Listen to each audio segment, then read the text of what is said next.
Patuloy pa rin ang panawagan ng DSWD sa mga nais magboluntaryong tumulong sa pagre-repack ng mga relief goods para sa ating mga kababayan sa Central Visayas. Pero may proseso po kung gusto nyo makapasok bilang volunteer sa kanilang ginagawang repacking at distribution ng mga relief goods. Kung paano, balitaan mo kami, Sam Ramirez. 164,000 food packs. Yan ang target ng DSWD na mai-repack sa loob ng isang araw. Kaya naman nangangailangan tulong ng mga volunteers at ng mga nais mag-donate. Para sa mga nais mag-donate o di kaya mag-volunteer dito sa DSWD, maaari kayong tumawag sa numerong 851-2681 o di kaya naman sa numerong 852-8081.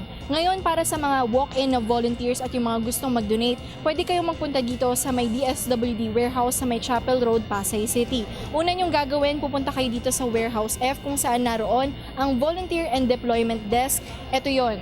Una nyong gagawin, magre-register kayo. After nyong mag-register, may isasagawang orientation kung saan magsasabi ang mga DSWD personnels kung ano yung mga house rules, kung ano yung mga dapat at hindi dapat gawin dito sa loob ng warehouse ng DSWD.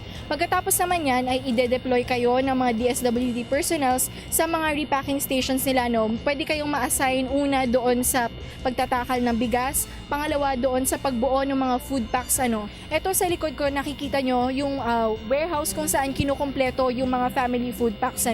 At pakiusap lamang ng DSWD kapag tapos na kayo na mag-volunteer at bumalik lamang kayo doon sa Volunteer and Deployment Desk para mag-log out.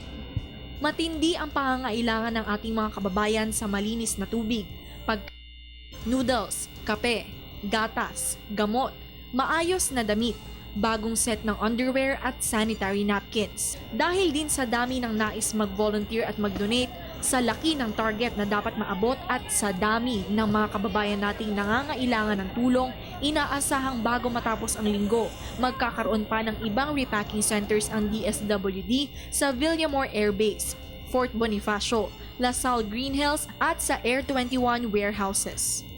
Nag-uulat para sa Telebisyon ng Bayan, Sam Ramirez.